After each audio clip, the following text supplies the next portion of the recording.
contract. You've been searching for a home. You found the right home. You wrote the offer and it's been accepted. Now what? Like, that's the question everybody asks. I got to this point. I don't know what to do. I don't know what's going to happen.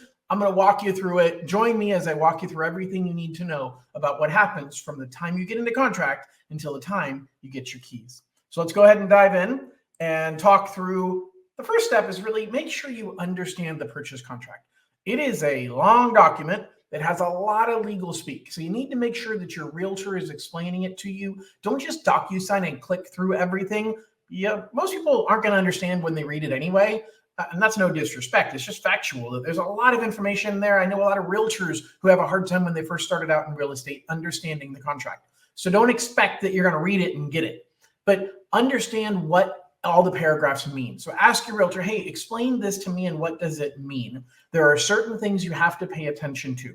There's certain things that you want to understand. What are the timelines and what are my outs? What happens if I'm not happy and I need to get out of the contract? Those are some of the biggest things you need to be aware of. You need to be aware of who pays for what, because in every contract it outlines, hey, these particular things are paid for by you or they're paid for by the seller. And that's a big part of what you're going to pay at the end that you need to make sure you understand during the contract negotiation. Now, often with a contract, you've got changes that are going to happen down the road. So if you find something about the house that you don't like and you're saying, hey, I want you to fix this, there's a form for that is in a lot of states called a request for repairs. Maybe you've got a situation where you say, you know what, I don't need you to fix it. I just want you to give me a credit towards the closing costs or decrease the price of the home because of something that I found. So that's called an addendum. So there's lots of forms that are going to be thrown around, and you need to make sure that you understand what you're signing, because you are literally making what is likely the largest financial decision and transaction of your entire life. So don't be in the position where you're blindly saying, hey, I have no idea what I'm signing, but I'll just go ahead and sign it. Make sure that you have a realtor that you trust and lean on them. Ask them to guide you and tell you, what is it that I'm signing and what does it mean, so that I fully understand it as I am signing it. One of the biggest things about your purchase contract that you need to understand are the contingencies. Now, contingencies are the reasons that you can cancel the purchase. Now, every state is going to be different. I'm going to focus on California just as far as a few of the things I refer to, because I'm an expert in California, having been doing business here the longest, but other states have similar types of things.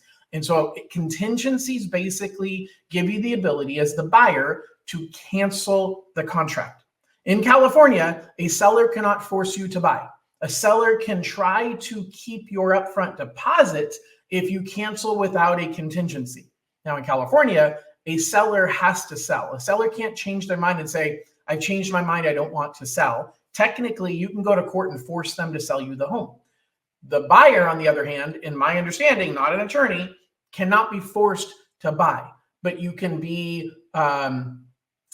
charged fees. You can basically, the seller can have damages for what you might have cost them by canceling outside of an agreed upon contingency. So what are contingencies? Well, there's 3 of them currently in the state of California. There's a 4th one that's coming up soon, and I'm going to explain all 4 of them. And most other states have similar contingencies as well. The first contingency is the appraisal contingency. Now, what is the appraisal contingency? It says, hey, I, the buyer, have to get an appraisal on this property. And I'll talk about the appraisal process in a few minutes.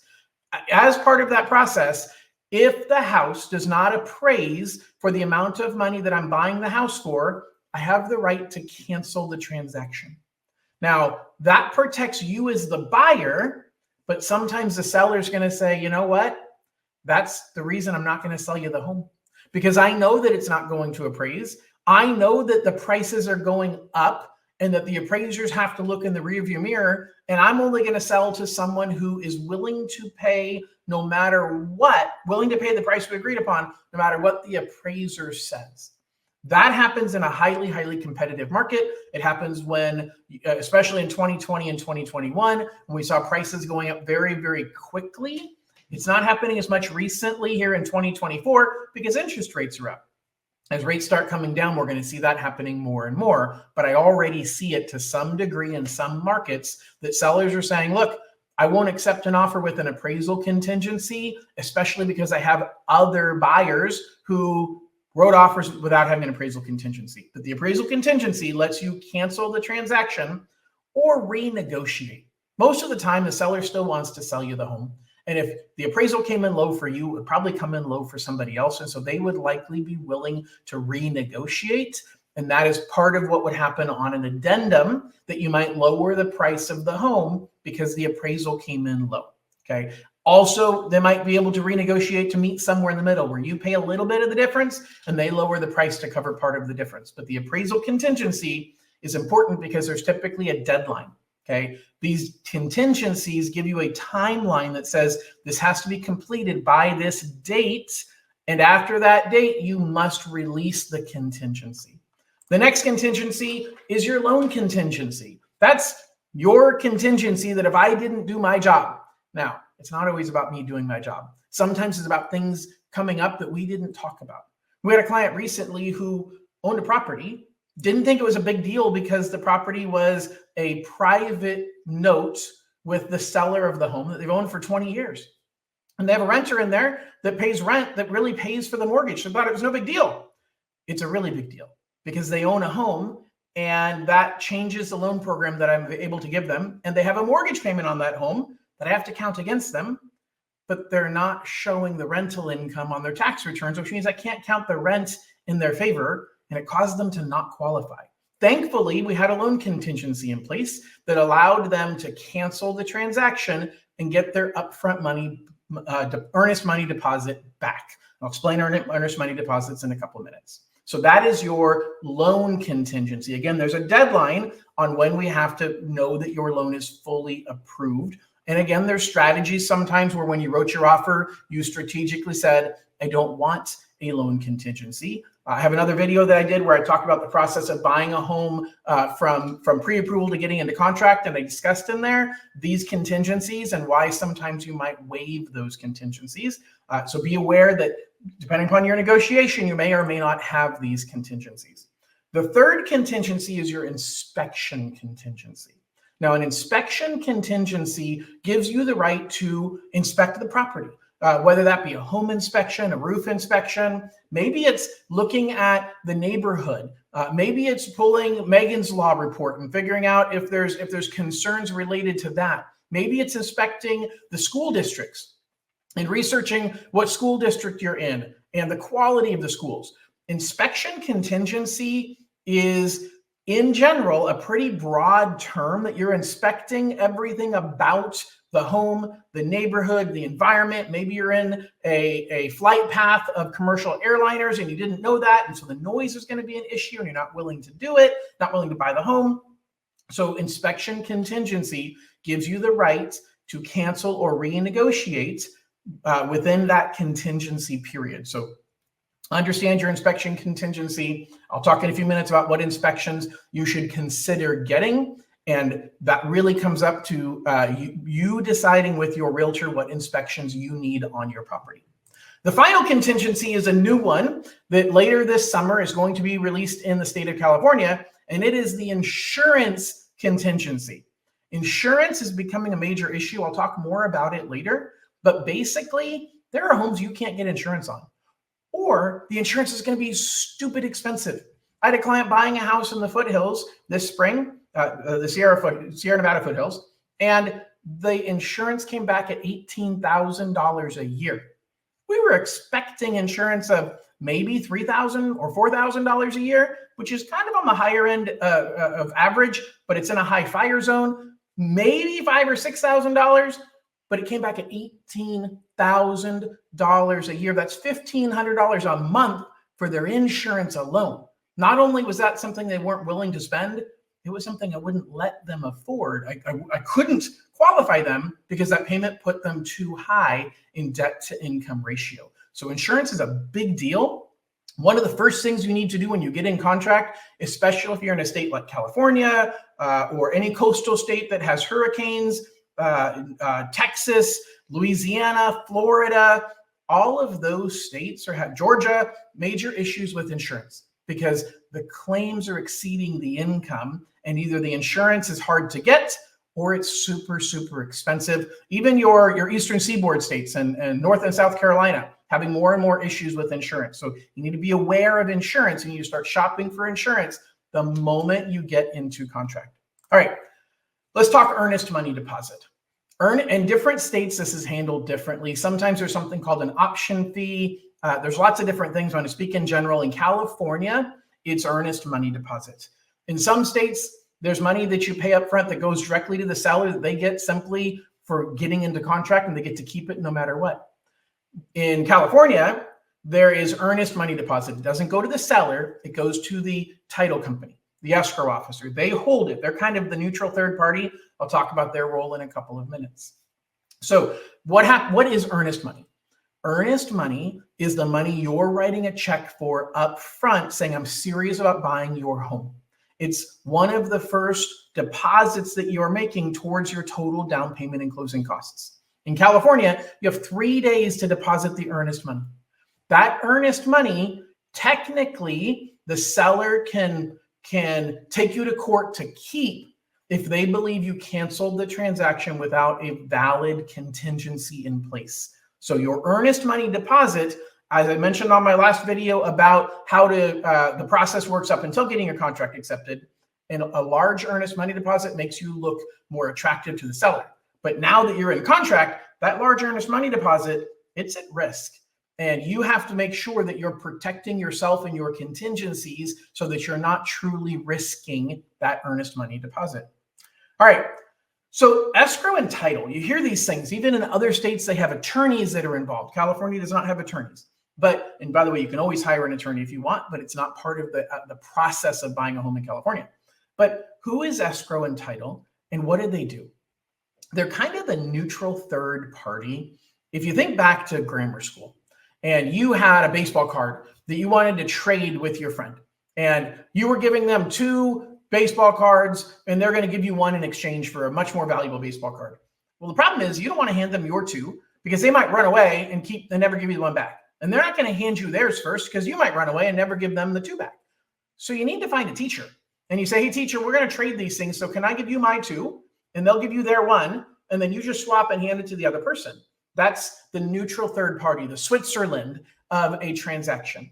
Well, in general, that's the role of the escrow and title company. So the escrow officer is acting as that neutral third party. They're looking at the purchase contract saying, hey, you guys agreed to these terms for this much money, and this person is paying for this fee, and that person is paying for that fee, and they're making sure that all of the terms in the contract are met. Once all the terms in the contract are met, they're exchanging the money for the ownership. Now, the seller doesn't want to sign over ownership to you until they get their money, but you don't want to give them money until you get ownership signed over to you. So how do you do that? Well, the seller signs over ownership, but that document is held by the escrow officer. You provide your earnest money, you provide your down payment and closing costs, I provide the loan amount. All of that money is given to the escrow officer. And once the escrow officer has everything that all parties agreed to give, they hand it to the other side. They record the transfer of ownership into your name. Once that transfer of ownership is recorded, then they are sending the money to the seller. They're paying off the mortgage company because you don't want to buy a house that mortgage company from the prior owner didn't get paid off, because then that prior mortgage company can come back and take the house. So that's what escrow does. The title company is double checking to make sure that there are no additional liens on the property. They're making sure that the seller who is selling the property has the proper ownership and rights to sell you the property, because you'd hate to be buying a property from somebody that didn't properly own it. Maybe it's somebody who inherited the property, but it didn't properly go through probates, and therefore they didn't have the legal right to sell you the property. So that's what the title company is doing. And they're providing insurance. They are insuring you, and they're insuring me, the lender, that says if we were wrong, if something comes up later that says there was an extra loan on the property, there was a seller, an owner that did not agree to sell the property, and we didn't catch the fact that they were a rightful owner, then the title insurance covers making that other party happy so that you maintain ownership in the home. Now, you have a choice in most situations of whether you want to buy title insurance for yourself. I strongly recommend it. You must buy title insurance for the bank because the bank is not going to put a loan on a property and loan a majority of what the purchase price of the home is without having an insurance policy protecting our loan against somebody else coming back later saying, hey, something was missed. So that's the role of escrow and title. The word escrow is used in a few different ways. Escrow, like when they say you're in escrow, well, that's kind of because the escrow process has started with the escrow officer. And then finally, when you take out your mortgage, you have an escrow account. The escrow account is the account that is holding your money for future payments of property taxes and homeowners insurance. It has nothing to do with the escrow process I just described, but I wanted to clarify because we hear the word escrow and it means a few different things depending upon where you're at in the process. All right, so what do we want to talk about next? Everything you need to know about inspections. So let's dive in right now. Let me actually share my screen and let's talk about inspections. So the first thing is, what inspections do I need? Well, that's really up to you and your realtor to decide. Now, your realtor is never going to talk you out of an inspection. If you want it, they're going to tell you, then go ahead and get it, because otherwise they're liable. They're basically saying, hey, no, you don't need to get that inspection. And later on, you have a problem with that. You can go back to them saying, you're the one that told me I didn't need the inspection. I never would have bought this house if I had known this. No realtor is going to put themselves in that position, but they're going to help guide you and say, hey, you should make sure to do this or that. The first inspection most people should get is an overall home inspection. Now, a home inspection is very different from an appraisal. I'll talk more about appraisals later, but the appraiser just looks and says, is the house functional with no health or safety hazards? The home inspector goes through every single outlet, every light switch, every burner on the stove, every switch on the wall, everything about the home, and double checks every single function and feature of the home and gives you a complete list of what works, what doesn't work, what's about to break, what is broken, what could break, all the things that you need to know. Here's the truth. The truth is no home, even brand new, no home is 100% perfect. You buy a brand new home, there's still problems. You just have a warranty on it. You buy a resale home, it's been used. It's like buying a used car. If you had somebody go through a used car and tell you every little thing about the car, there'd be a long list of things because, well, if you bought a new car, you wouldn't have those issues. You'd have a warranty if something came up. You buy a used car because it is more value, okay? You're buying it at a lower price and you're accepting that part of the age is the fact that it's got issues with it, okay? So you don't freak out if there's a bunch of issues on there. What you look for is, what did I not expect? The home inspector's job is to tell you everything. Don't freak out. Everything on there is not a big deal. Only the things that you believe are going to lead to major problems. Otherwise, there's a lot of things that say, hey, you buy a 50-year-old home, you should have expected that. So go into it knowing you're going to see a lot of things on the inspection.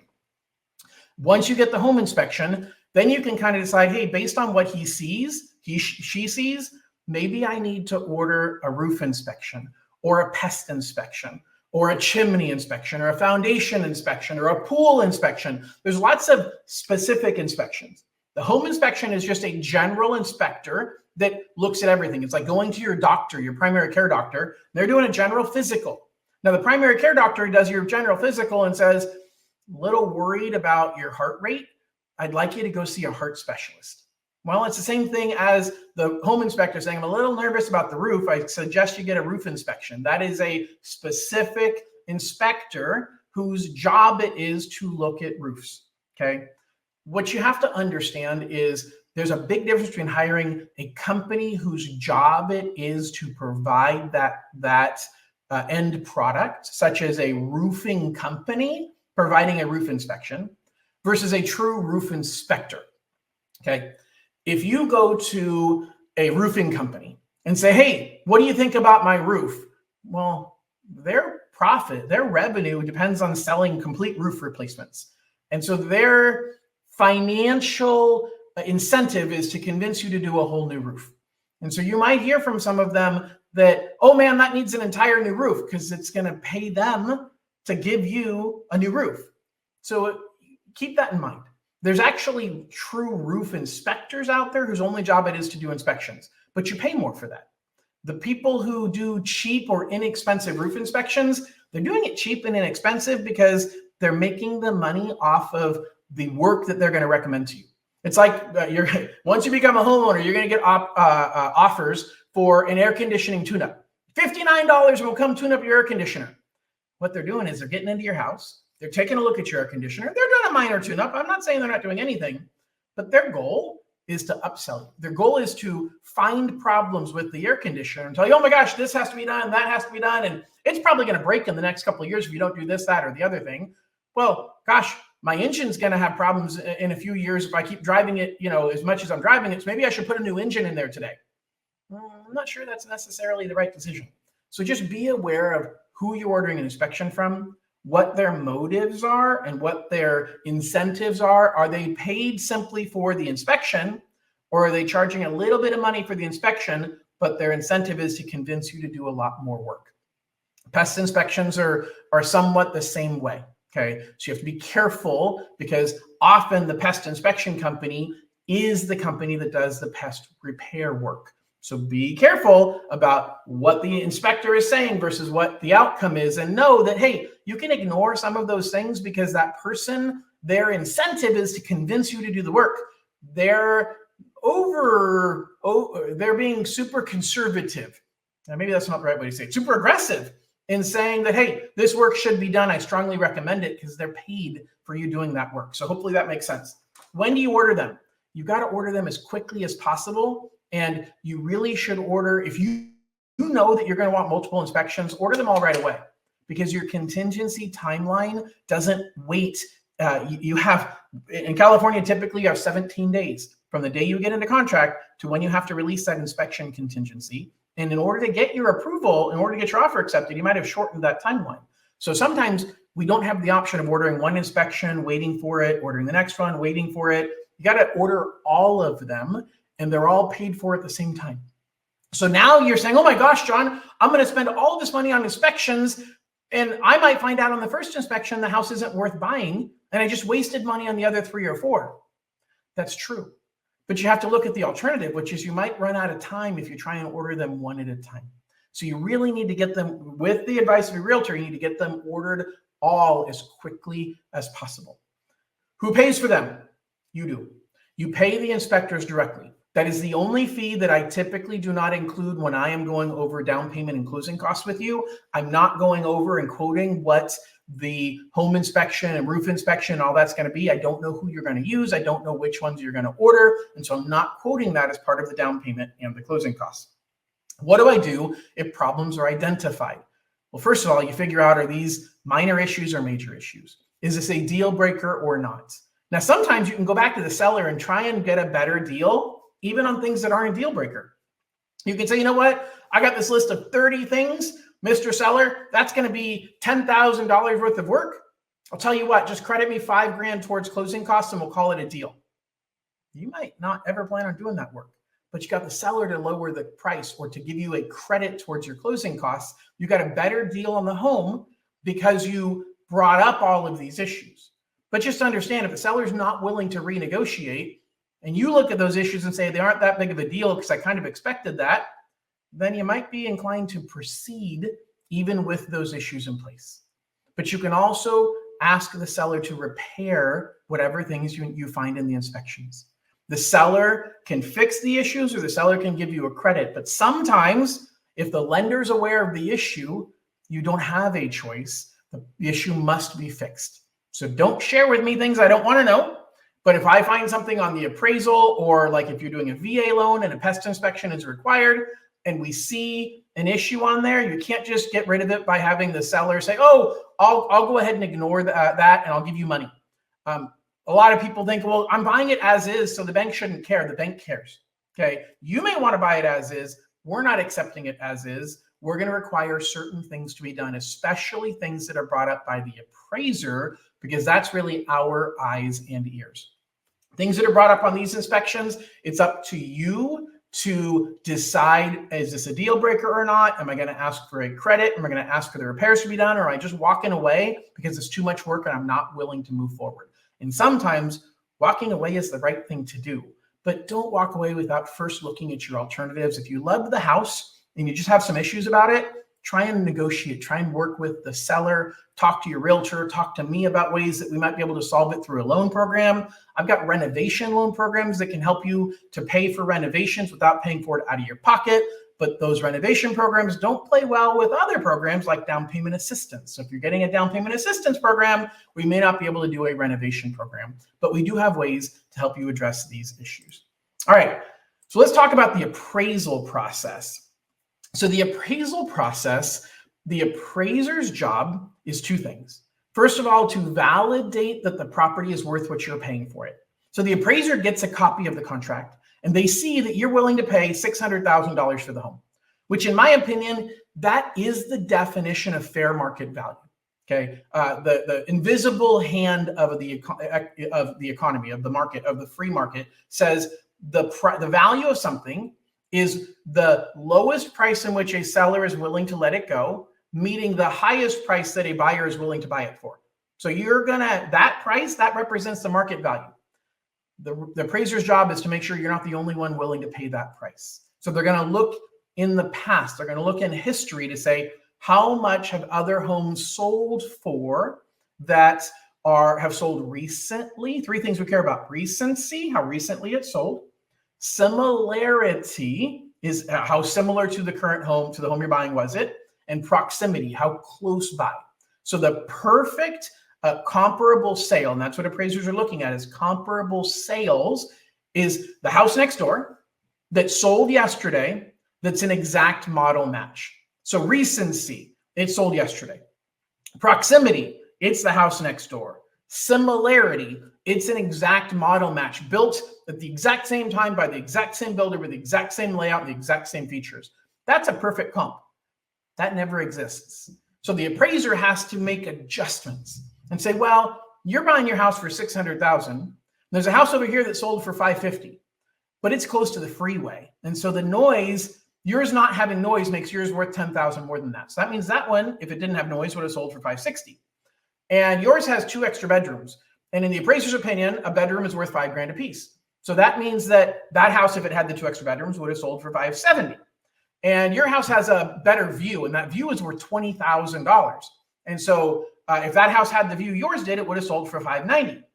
But that house has an extra garage spot, and that garage spot's worth $10,000. And so that means that if that house had one less garage spot, it would have sold for $580. And that's how they do their adjustments. And they say, okay, so this house comps out to $580, and yours is selling for $600. They're looking to find comparable values that support it. So just because one came in at $580, if they find another one at $605, then between those two, it supports the $600.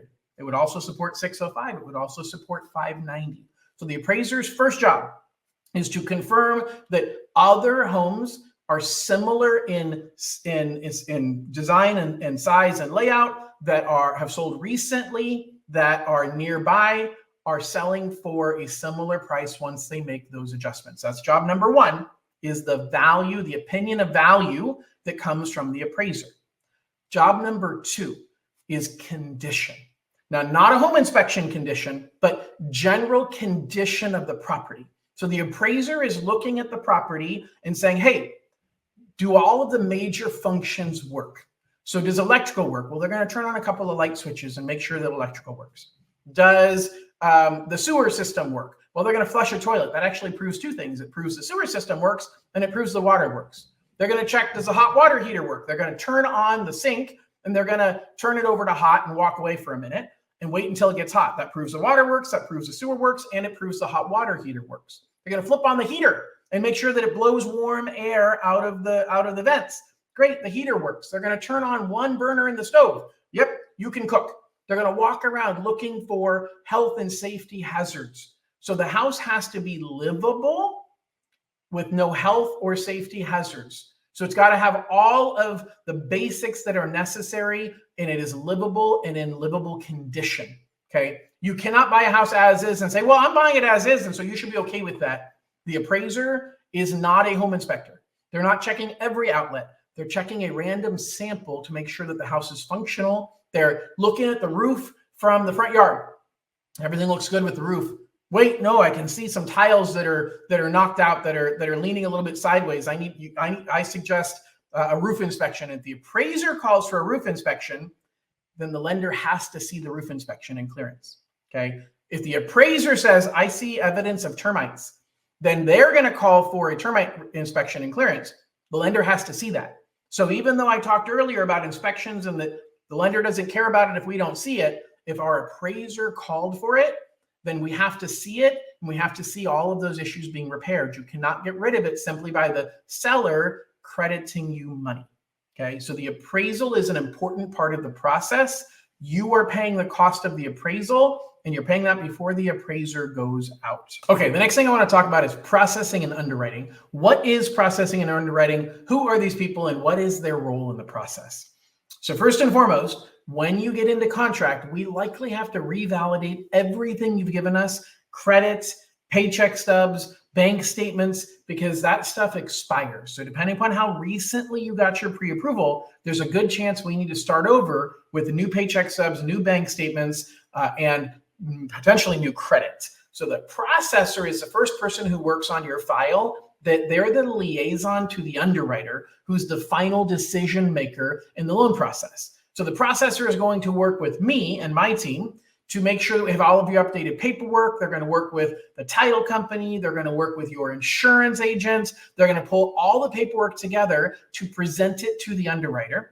The underwriter is the final decision maker. They're the ones that are going to give the stamp of approval, and they're likely going to come back and ask more questions about more paperwork. There's quality control audits that happen in the underwriting process where they double check everything that we've given them, and they often are asking more questions. So be prepared when you first get into contract. My team and I are going to be the first ones asking you for more paperwork. Then it goes to the processor. They're going to pull everything together. They're going to pull additional reports, and they're likely to ask more questions about the paperwork they're looking at. Then they package it up and send it to the underwriter. The underwriter is going to review everything, pull in additional reports, and likely ask more questions. Then once the underwriter has done the initial approval, it goes back to processing. They gather up what the underwriter needs, and then they send the file back to underwriting. At every one of those stages, there is a very good chance we're going to need more documentation from you. So never, ever, ever expect that we're done collecting paperwork. We will need paperwork pretty much until the moment you get your keys. Plan for us to need more paperwork. Do not pack up all of your paperwork. That's the last thing you want to pack up. You want to make sure that you have access to all of your financial records, even while you're in the process of packing up and getting ready to move.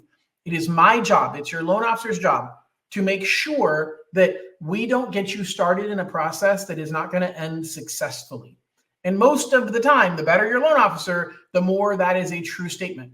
But that doesn't mean that we don't have hurdles and speed bumps along the way. So there's a lot of turbulence. There's a lot of things that can happen throughout the process, and we'll talk more about that a little bit later. But that is processing and underwriting.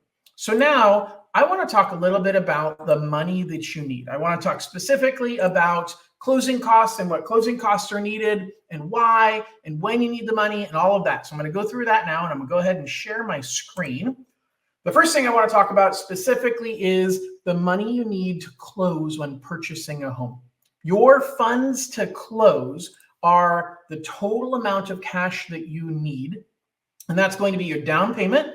But that could be anywhere from 0 to 3 to 3.5% minimum to as much as you want to put down. And that can come from your money, it can come from gift money, or it can come from a down payment assistance program.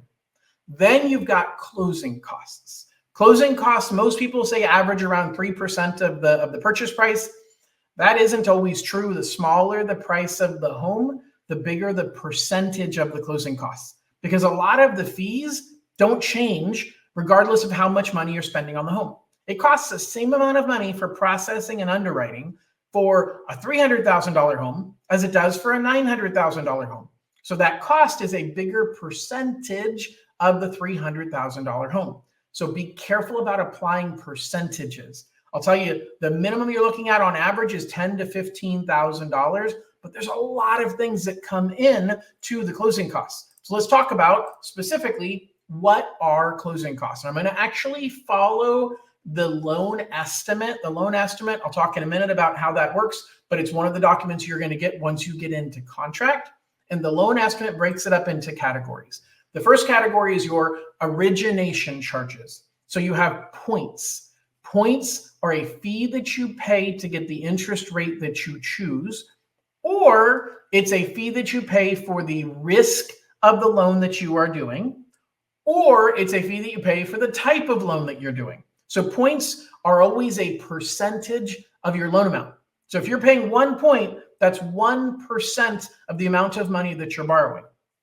Whether it's a good idea to pay points or not, whether you're required to pay points or not, that depends on your loan program, depends on your credit score, depends on how much you're putting as a down payment, depends on the market and where it's at right now. So there's lots of reasons, but points and discount points are two terms that essentially still represent the same thing. A point or a discount point has a little bit different definition of why you're paying it. Typically, a discount point discounts your interest rates versus a point is a fee that you have to pay because of the program that you're using. But in dollars, it's the same. If you pay 2 points, maybe one's a discount point and one's an origination point, or both are discount points or both are origination points, either way, 2 points is 2% of your loan amount in dollars. And the final piece of the origination charges are the lender's fees. So that is our underwriting fee, our processing fee, any administration fees. Once your interest rate is locked, none of these fees can change unless there is what's called a valid change of circumstance. So you don't need to worry about partway through the process of saying, oh, wait a second, we're going to double your underwriting fee. We're legally prohibited from doing that. Now, the second set of fees are what's called services you cannot shop for. Okay, services you cannot shop for: appraisal, credit report, and flood certification. So your appraisal fee is going to run $600 to $900 on average. You can't pick who your appraiser is. You can't shop around for a cheaper appraisal. It is what it is. The credit report fees have gotten crazy. Credit reports are about $50 a person right now for the 3 credit bureaus that we require. And that's not my company charging it. That's what we're charged by the credit agencies. We can't shop around and say, hey, wait a second, I got a credit report from my credit card app. I'll give you that one. We can't shop around for it. Flood certification, proving if your property is in a flood zone or not. That's probably about $15, $20, $10, not a big deal, but you still can't shop around for it. Now, the fees you can shop around for: your title insurance, your title fees, and your escrow fees. So you can pick your title and escrow company. Normally, your realtor is just assuming, hey, you don't care who we use, do you? And you say, no, I don't really care. Great, we're going to go with the one that I recommend. But technically, you could call around and say, you know what, I want to switch to a different one because they are cheaper. Nobody does. Not saying you should, not saying you shouldn't. Sometimes you get what you pay for and you go with the cheap one and you get bad service. But the fact is, you technically have the right to shop for these services. So they fit into a category of services you can shop for. These fees, some of it's a percentage of what you're borrowing. Most of it is just a flat dollar amount that is tiered. So your title insurance might be, $1,000 to $2,000, but it's, maybe $1,000 if you're buying a $300,000 home and $2,000 if you're buying a $900,000 home. I'm not quoting exact numbers. What I'm saying is, yes, it's more expensive on the $900,000 home, but not always 3 times more expensive. So you have to be careful about how you think about these fees, but you can be looking at anywhere from $2,000 to $4,000 on average, sometimes $5,000 or $6,000 in title company fees for title insurance, title fees, and escrow fees. This is where on a purchase, you're negotiating with the seller as you're writing your contract. Who pays for some of these fees can be chosen to be you, it can be the seller, it can be 50-50. So you have a lot of options there. Then you got a group called taxes and other government fees. So you're paying for recording fees, you're paying for transfer taxes. Some municipalities charge more than others. So the city or the county can charge fees for transferring the property from one owner to another. This is where your realtor comes in to help you understand what those costs are going to be. The next category of fees you're going to have to pay is what we call prepaid expenses. Now, Everything up until now was a hard fee. It was a cost of doing a loan and a cost of buying a home.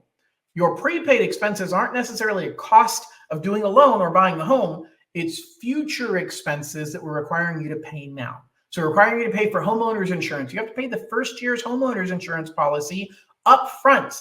Then every month in the mortgage payment, you're going to pay us a portion of what is due next year, so that by the end of the first year, we have a full year's worth of insurance to write them a check to pay for year number 2. Many people misunderstand and say, well, John, if I'm paying the first year in advance, then I don't have to pay homeowners insurance in my monthly payment during the first year because it's been paid. But you're paying during the first year to have a year's worth of insurance in that escrow account, in that impound account, to pay next year's insurance bill. You're going to pay prepaid interest. Now, I don't want to get too complicated in this, but you're smart. I know you're going to follow along. When you buy a home, your interest is charged one whole month at a time. So if you buy a home on June 15th, we can't charge you for June's interest because we wouldn't charge you for a whole month. So you're prepaying the interest from June 15th to June 30th. And then you'd pay for July's interest as one whole chunk. And the cool thing is you make your payment after the month elapses that you're paying for. So in other words, July's interest is paid on August 1st. So if you buy a home on June 15th or June 3rd or June 29th, you make your first payment on August 1st. But if you buy on June 3rd, you're paying 27 days of prepaid interest. You buy on June 29th, you're paying 1 day of prepaid interest. So which is better? Well, you're paying for every day you own the house. There's no better or worse. There's just no free lunch. There's no, oh my gosh, somebody told me never to buy at the beginning of the month because then I have to prepay for a month. Okay, but you had an extra month of ownership. Like it's a trade-off of how long you own the home. You pay for every day that you own the home. All right. The final thing is property tax proration. So you're paying money for future property taxes and potentially part of the current bill that is due, depending upon how your property taxes are charged in the state and or municipality that you're in. The same thing comes true for reserves. So you have to put reserves into an account to have a cushion for future property taxes and homeowners insurance. And we'll explain that once you get into escrow. But essentially, the federal government manages that math to come up with how much money we need to have from you in advance to make sure that there's a cushion, because we know that taxes and insurance will go up in the future. Now, when do you review these? You review these at pre-approval when you get either a worksheet from me or a total cost estimate, or we talk through the numbers, but then you get a written loan estimate within 3 days of you getting into contract. That's the law. So we have to give you all of this in writing. And once we disclose that, lots of those fees are locked in. We can't just change our mind. Now, if your rate's not locked, then your discount points can change. But in general, we can't just change our mind once we've issued that initial loan estimate. And then 3 days prior to closing or more, we repeat the information we gave you on the loan estimate, because we've learned more information. We've seen some things change, maybe with how much your homeowner's insurance is going to be or how much we need for property tax reserves. And so the loan estimate was an estimate. The closing disclosure is not designed to be an estimate. It's designed to be as exact as we possibly can be, which is why it's happening right at the end. And you have 3 days to review that before you can sign. So you must get the document. And then on the 3rd day after acknowledging you've received the document is the soonest you can actually sign your loan paperwork. All right, let me get back here. Okay, so the next thing that a lot of people ask is, John, when do I pay for these fees? Like, how I got to come up with all this money. When do I pay for it? So the first thing is your credit report fee is typically paid first. So you're paying that sometimes before you get your pre-approval. Sometimes we're able to do your pre-approval on a soft credit report, and you don't have to pay for the hard credit until you get into contract, but you're paying for your credit report. You're paying your earnest money deposit immediately within 3 days of getting into contract. And then you start writing checks for all of your inspection fees and for your appraisal fee. So all of those things happen within the first 3 to 5 days of getting into contract. The final payment you have to make is the remainder of your down payment and your closing costs. Now, your earnest money, the upfront money that you paid, is applied towards your total down payment and closing costs. So if you're buying a $500,000 home and you're putting 20% down. So you're putting $100,000 down and your closing costs are $15,000. Then you need a total of $115,000. Now you put an earnest money deposit of $5,000. Then you only need $110,000 at the end. That money is brought to the title company, given to the escrow officer, typically 1 to 3 days before you get your keys. It's critical that you move that money properly from an account that we have verified. Often it's best to wire the money. Sometimes a cashier's check is fine. A personal check is never okay for that final payment. So talk to your lender, talk to me because I'm interviewing to be your lender in order to understand how to move that money, when to move that money, and what that process looks like. All right, let's keep going here. We've covered a lot of really good information.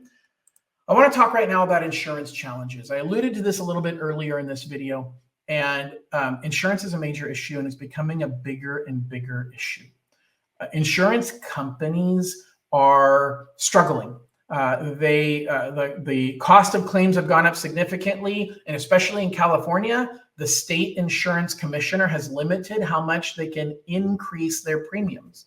Now, you might think that's great. Wow, great job. I want to live in California because they're controlling the cost that the insurance company can charge me. Well, that was the intended consequence. The unintended consequence is a lot of insurance companies, big insurance companies, are saying, fine, then I won't insure properties in California anymore. I'm pulling out. If you won't let me charge enough money to cover my costs, I'm losing money. If I'm going to keep losing money, I'm not doing business here anymore. And so it's causing insurance companies to say we're not doing business. It's causing insurance companies to cancel policies and not renew them because they're worried about their exposure. They're worried about the amount of money they're going to lose if there is a major disaster. Wildfires in California and earthquakes are a major problem, although a lot of people don't have earthquake insurance. So wildfires is the biggest issue in California. You've got hurricanes in the East Coast. You've got a lot of things that are making the insurance markets more expensive. And if this either your state is allowing them to pass along that cost and your insurance costs are skyrocketing, or your state's not allowing it, which means your choices of insurance companies is decreasing. Either way, we have a major challenge with insurance right now. It is the number one thing you need to focus on the minute you get into contract. You need to find an insurance company that is going to insure this property for you. And it is not as simple as, well, I researched it while I was getting pre-approved, because they have to approve that particular property. So don't let yourself get in the position where you waited for homeowners insurance until 15 days before closing, and now you can't get insurance fast enough. It takes some time to bind a policy. I have a client that took 3 months to get an insurance policy from the California Fair Plan. It was a nightmare of a transaction. We are seeing some crazy things with homeowners insurance. So please, please, please be aware of that. All right, last few things I want to cover. I just covered this. Who do I pay and when? Don't need to worry about that. Scratch that. All right, let's review the process at a glance. So let's talk about overall what happens during the process. Let me share my screen again. Big picture, this is what happens overall in the loan process. So the first step, you got pre-qualified and pre-approved. The second step, you're out searching and you find your new home. The third step, processing. So the processor gets the file I mentioned already. The processor is going to send the file to the underwriter, who's the final decision maker, and the file bounces back and forth between them a few times. Once they're done, that's when you are signing documents with a notary. And at the time that you're signing with the notary is the time that you are bringing in the remainder of your money that you need for down payment and closing costs. And then you get your keys to your new home. Congratulations. That is really as simple as the process is. There's just a lot of moving parts in between that you need to pay attention to. So the last thing I want to talk about is what can go wrong. A lot of things can go wrong. So the first thing I'll share with you is a little bit of an analogy. And that is that buying a home is very much like flying in an airplane. And when you fly in an airplane, you get in that airplane and you put your faith and your trust into that pilot. And you say, Mr. Pilot, I hope that everything goes well. And I trust that you're going to get me safely to the other side. And the pilot's job is to do that. But the pilot can't control everything. The pilot cannot control strange weather patterns that are causing severe, what do they call it? Clear air turbulence. Severe turbulence is coming out of nowhere that they didn't expect. So the pilot needs to react to things that come up that they didn't expect and make sure that you land safely and hopefully on time. Okay. But safely being number one, on time being number two. If they can go around the weather, they will. Same thing as us. If I can see something coming and I can say, hey, I see this problem, let's not give that piece of paper to the underwriter, because all it's going to do is open Pandora's box. All it's going to do is to show the underwriter something they didn't need to see. Let's use a different piece of paper. Let's prove this in a different way. That's what's critical about having a great loan officer on your side, is my ability as your pilot to see the problems that can come up. And no matter how perfect your situation, no matter how great your credit is, no matter how clean your income is, no matter how big your down payment is, things come up. Things come up with the seller of the property. Things come up with the title insurance on the property. Things come up with your ability to get insurance on the property. So many things can go wrong that it can put you in a position where you don't know what to do, and you need to make sure that you have somebody guiding you and walking you through this process. And so understand, it is a turbulent ride. My goal is to make it smooth as if everything was great. But it's smooth because you're sitting in the main cabin, you're sitting in first class, you're getting served amazing food and drinks, and you're relaxing on the ride to your destination of getting your keys.